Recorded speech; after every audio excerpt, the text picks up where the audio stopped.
In the world of coffee, there's a journey that every coffee lover should do. The journey to origin. We know it's not always easy to make the trip, so we created the next best thing, the Colombian Coffee Hub. An online site where you will meet the growers and learn some of their secrets, challenges, and successes. See breathtaking landscapes of the Colombian geography. Learn from coffee scientists, industry members, baristas, and coffee growers about what it takes to produce a high-quality coffee, and share your own coffee stories. Now you know. There's a journey waiting for you. Welcome to the Colombian Coffee Hub.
Signature beverage deconstructed. And the idea here is that the barista who has competed before and experienced some success with their signature beverage, what we do is we ask them to take apart their signature beverage, tell us where the idea came from, and prepare it for us while we talk about it and understand it a little bit better. And I think that these guys who've made finals have really kind of pushed the limits of where they can take their signature drinks to, but it's always kind of evolving as it goes on as well. So I'm really interested to talk to Raul about signature drinks because, I think he changed a lot of the perceptions of sig drinks during when he won in 2012 in Vienna. Yeah. And it's going to be lots of fun. Yeah, I'm sure. Well, shall we get going? Let's go talk to Raul. We should go talk to Raul. Oh, Raul doesn't have a microphone yet. Oh, right. Okay, so while we get a microphone on Raul, let's. Oh, there you are. Well, no, you get a headset, but we can. We'll get you a headset. Yeah. Okay. Oh, there he is. Okay. Oh, there we go. Don't worry. While we get a headset on Raul, let's talk about. I did some research on signature beverages recently. I was doing some research for a history of the barista, and I think I found the origin of the signature beverage, not in coffee, but kind of in general. And I think the roots of the signature beverage are in a bartender, probably the first bartender. His name was Jerry Thomas. He was the guy that invented the word mixologist. Okay. And he was a famous bartender in the late 19th century, in the 1880s. And he had a drink called the Blue Blazer. And the Blue Blazer was, he took two metal things, like cups, and he put whiskey in one, heated it up over a flame, and then set it aflame, and would pour it back and forth between these two glasses, which would create this blue flame that went back and forth between these two metal cups. Then he'd mix it with some sugar and lemon and serve it. That was the Blue Blazer, and that was his signature drink that he would serve to people. Wow, I mean, that's really interesting because particularly being here in Italy, that the bartender and the barista are basically the same thing. In fact, the word barista comes from the word bartender. Oh, yeah. Oh, don't you love Raul? What just happened was, we've knocked out the sound, I think, because an adoring fan of some kind attacked Raul and knocked out his his microphone. But I think he's ready now. Raul, can we get a check from you? Yes. Okay, he's ready. We have sound. Yeah, let's go and talk Hey. signature beverage a little bit. Hello, how are you? Hello. Hard. Good. Yeah. Yeah. Let's step over here. Whoa. No, I think it's this. No. It's just I don't because we know. were right in Okay, front of the speaker. Yeah. I don't know. Let's talk Good. over here. Good. Hey. Let's talk signature beverages for Hi. a second. Well, signature beverages.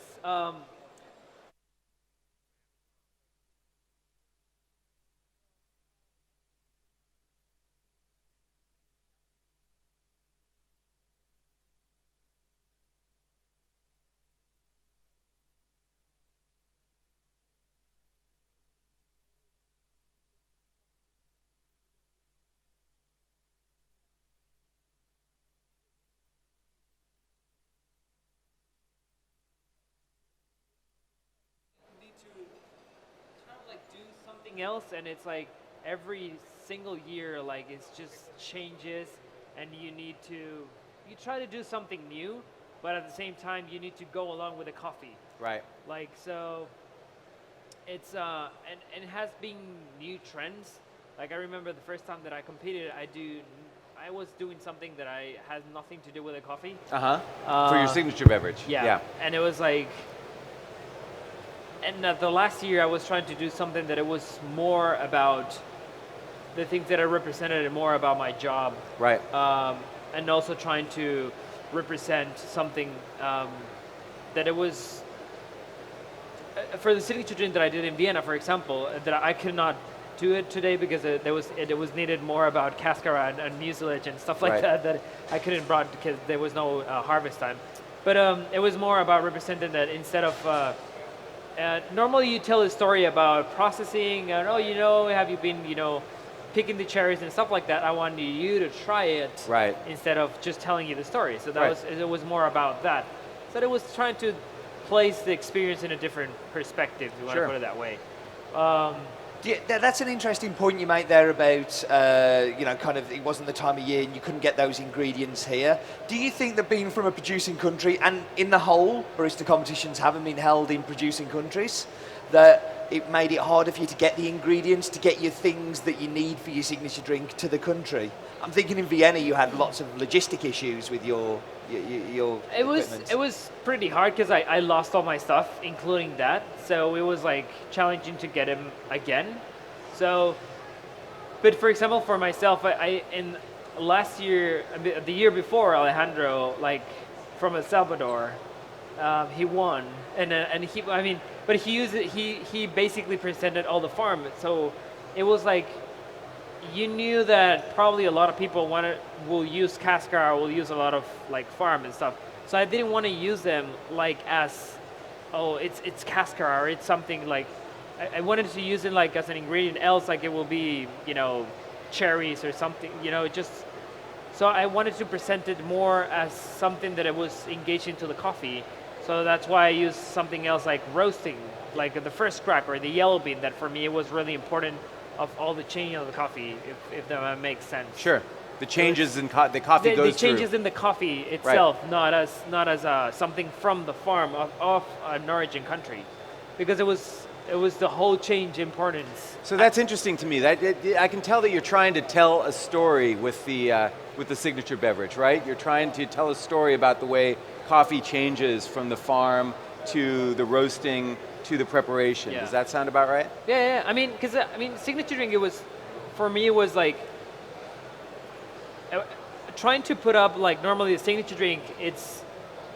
I don't know how to say this, but signature drink, it's a signature drink, but also the espresso, it's a signature drink, Right. and the cappuccino is the signature drink. Sure. And for me, the competition, I was trying to put that like that. I Because understand. normally you spend a lot of time just in a signature drink, but I want to spend the same time on the espresso and in the cappuccino and in the signature drink, Right. but all together, Right. but separating it at the same time, if Sure. that kind of make Sure. any So the signature sense. drink that you're going to do today, where did that come from? Well, it came up with the idea of something that I was from London when I competed, but trying to mix it up a little bit with the things that I've been learning in a bit of a time between coffee and trying to make it something simple, but at the same time it's just trying to learn on the mistake. Okay. Signature drinks, I don't think that you can make them, like you make one and that doesn't mean that you cannot make them again better. Right. For me, a cup of coffee always can make it better and always can be you can make one right now, and the signature drink, if I'll make it from Vienna again, for me today, will be like, that doesn't make any sense. Sure. Probably will be because I learned something new, and I will be like, no, it can be something better, or Right. So We were talking to Colin yesterday about how he looked back at signature drinks he'd done and was kind of almost cringed at some of the things he did. Have you done a signature drink that you kind of look back at and go, "Christ, what was I thinking there? Why was I doing that?" probably maybe kind of this. Well, not exact this one, but the one that I did in London. Exactly, It was like, what? Like, but maybe not the exact drink, but the way that I was explaining it. It was like, why did I was saying the exact words? It was like, so I could have explained it better, you Right. know? Yeah. Because sometimes the drink or the flavor, the taste, it was so explosive, but you can explain it so much better. Because sometimes it's the communication that it can go so much better. Than it's For sure. it can deliver it so much better in flavors and in tastes. Right. So it's. And do you have a signature drink that somebody else has done that you go, I wish I'd done that one? Like, I wish that was clever. Because I kind of look back at some drinks of other All-Stars and kind of go, I love that drink. That's one that sticks out in my memory. I think kind of like, for example, when half and half, like for example, when James did like the tobacco, like I was like, at the time I smoked and I was like, oh, damn it. It was like, I agree with also with when Alejandro used the flour one, I would like taste it and it was like, ah, damn it. Yeah. It was like, and things like that. I don't know, with Matt also in Colombia, when he was doing the kind of like the amounts and things like that, calling with the water. I think that there's a lot of great signature drinks that are, just. But it's funny Right. that you mention people that are here doing the All-Stars as well, and that's not because they're here. They have the drinks and the performances that stand out in the mind, maybe. Yeah. Yeah. Okay, so this one that we're going to do today, shall we get going on it? Yeah. Yeah, so what's it called? Espresso on the no, I'm kidding. It doesn't have a name. You're probably like we can call it. I don't know. Doesn't have to have a name. No, it doesn't have a name. Yeah. We can call it Raulito. I don't Okay. know. Should we get some judges up? Yeah, sure. Yeah, why don't you get started? Yeah. Okay. And then we'll round up some judges from the audience. Let's see, who would like to be a taster of this signature beverage? Let's see. There you go. Matthew can be up Thank there you. So we've got our and first have some stuff. opportunity to try a signature drink. Anybody want Please. to? Yeah, Laura, go ahead. Yep, you're up there. Yes, Fabricio, please. All right, there we go. And You're up. there we go. Okay. So we've got 4 judges for signature drinks. So, Raul, if you want to present this drink as you would present it in competition and kind of tell people what Oh, you're really? doing, yeah, let's do it for Okay. fun. Wow. That's really weird. Time. Nah. Hello judges. So normally we'll be at this side, but so the drink that we'll be tasting today, it will be basically throwing in 3 parts. So first of all, the espresso will be on the top of the last part, but I'm going to guide you through instructions. And you're going to be tasting 2 parts first. Now the first part is going to be guiding you by fruits. Now fruits, it's part of the important things about this coffee. The first part is going to be basically one that it's steeping right now, which is a dry fruit, and this is peach. Dry peach, it's really important because it has this bright acidity, and it goes along with this espresso, which comes from Guatemala. And this coffee is from a region in Acatenango, and it's in 1,600 meters above sea level. Now this coffee has bright plums and this bright acidity, okay? So I'm gonna combine it with that. And also I have this, it has like this silkiness, blueberry and almond cream that I'm making. This is gonna go with the second part. And then I'm gonna make a little clever over here with coffee that is a dripper coffee. Then I'm gonna combine it with espresso and I'm gonna follow through. And if you don't understand, you can raise your hand and have some questions because we're not in competition, okay? So it's gonna be really simple. Okay. Okay. So because we're gonna steep a little bit, I'm gonna put it just to heat a little bit of the water because I need it to be a little bit more hot. This is an example, right, of Yeah. of some international travel gone wrong. He usually has a burner to help do this, but we couldn't achieve that in Italy. So Yeah, they So- normally they don't provide that kind of electricity. So so this is an infusion of peach and water, right? Dried peaches. yes. And of course, the dried peaches help because they don't have to be seasonal. So these dried peaches have normally a lot of acidity. The coffee, so this coffee was roasted 5 days ago from a Catenango. This farm is called La Soledad, and it's really bright. I roasted a little bit light, and especially for this signature drink because it's as Pete tasted it before. Yep. And it has a lot of brightness, but it's just because I like bright acidities. I have some peaches and like chocolate flavor at the end, and it has a little bit of a lot of aromatics, so that helps with this peach. It really combines with that. So what you're going to do is you're going to have just a small sip of this at first. So you can go ahead and just have a little small sip.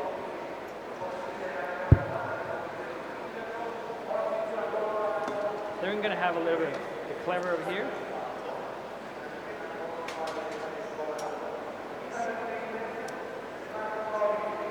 So we really threw this at Raul because he didn't know he was actually going to do the performance. So Yeah, that's actually pretty fun. I wanted to be mean. I'm good at being mean. All right, so I'm tasting this this peach water, and it doesn't taste like dried peaches. It tastes really fresh and bright. What does it taste like? Well, it tastes like peaches. It tastes like peaches? Yeah, it tastes like it tastes like peach juice is what it tastes like. Okay. And I love peach juice. Well, it's actually just a normal, like, it's more aromatic than Yep. it's actually, and it brings more acidity than Yep. it's actually sweetness. Right. Yeah, it's definitely got lots of acidity. Well, the one that is actually going to bring like more sweetness and silkiness is actually the coffee and the drip one. And so this is the same coffee? This is the same coffee, just lighter roast than the espresso one. Okay.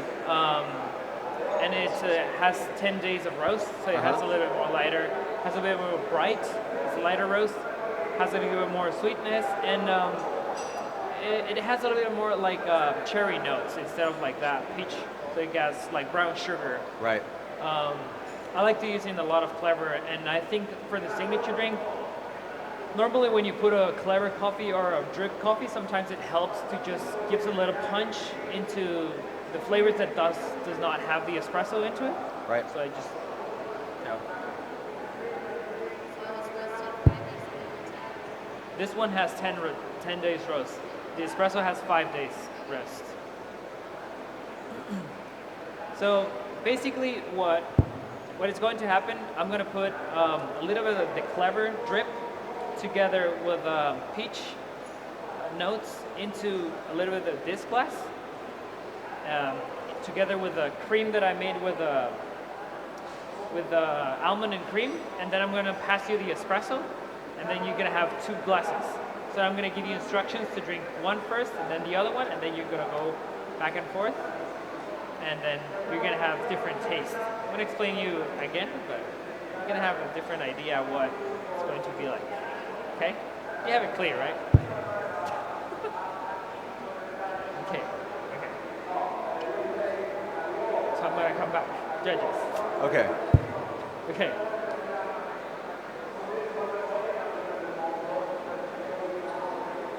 So Raul, with your signature drinks, you kind of talked about roasting on this one, and in 2010 and in 2012 you talked about roasting.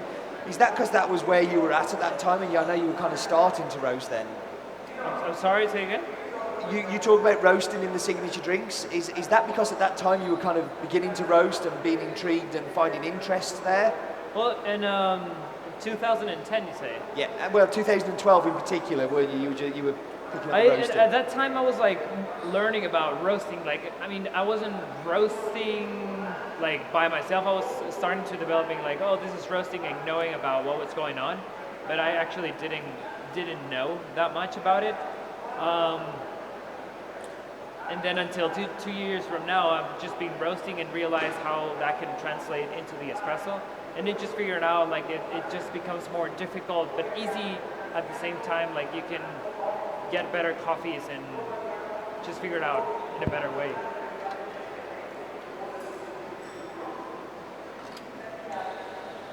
So the amount that I'm using in this coffee, it's like 20 grams.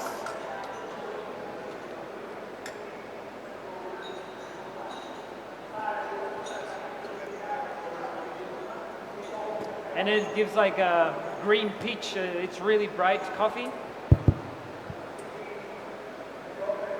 Notes of brown sugar up front.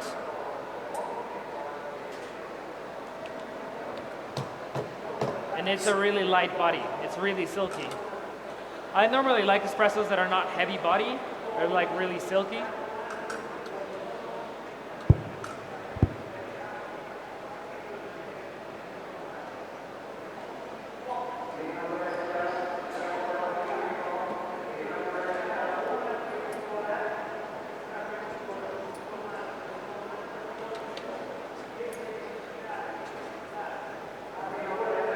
So when you were creating this this signature drink in the first place, what came first, the idea for the drink or the coffee? I normally go like for tasting the espresso, and it's what flavors do you have, Right. and what can you go through and you know like push it a little bit to the flavors of the espresso Right. or the coffee itself. Because I mean sometimes it doesn't have to be the flavors of like the flavors of the espresso itself, but Right. of the coffee. Because sometimes you can play a little bit like roast it differently, or you can you know just roast it differently, or you can Okay, so extract it differently. this is the cream. So you can put a little bit of cream. So because of the blueberries and almonds, it's just a little bit dry because of the almonds. And the blueberries will give a little bit sweetness, and it's a little bit dry, but sweet at the same time. And also, so we're gonna have so this is going to be the coffee here. Oh, there we go. I lost something. Oh, there you go. So we're gonna have here the milk. Just adding some. A little of this peach water. Just peach water to get a little bit more of the acidity that it has the espresso. Got it. Gonna add some. Brewed coffee. It's brewed coffee, so it's the sweetness that gets punching with the blueberries.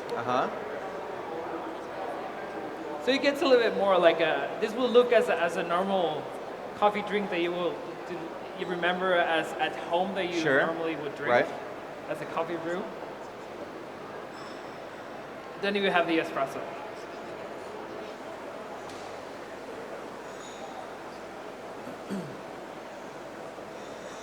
There you go. So first I would like you to go ahead, have a drink of the espresso. We're gonna have this one's out.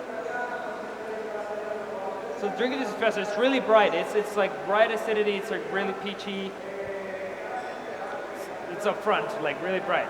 So go ahead to the next one. Just go ahead to this one. And then it's gonna clean your palate. It's gonna becoming really silky, and it's gonna be dry on the finish on your tongue. It's aromatic, a little bit of the peach, and it just changed a little bit explosion. Then go back to the espresso,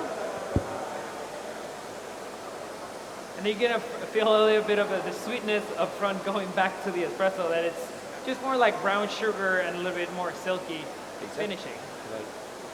Oh, sorry. It's trying to become a little bit more of changing flavors in your tongue, but it's just becoming like deconstructed drink. Kind of like, I like to change about palates and trying to deconstructed the drink about it. If you don't like it, you can tell me and you can throw it in my face. I'm fairly confident they like it. Let's see what they think. Laura. Definitely interesting. I've never interacted with a drink like this before. It definitely changes on your palate as you go back and forth. I'm impressed. Impressed. Amy, what are your feelings? I think it's delicious. Delicious. My reaction in drinking it. So I remember watching you make this, but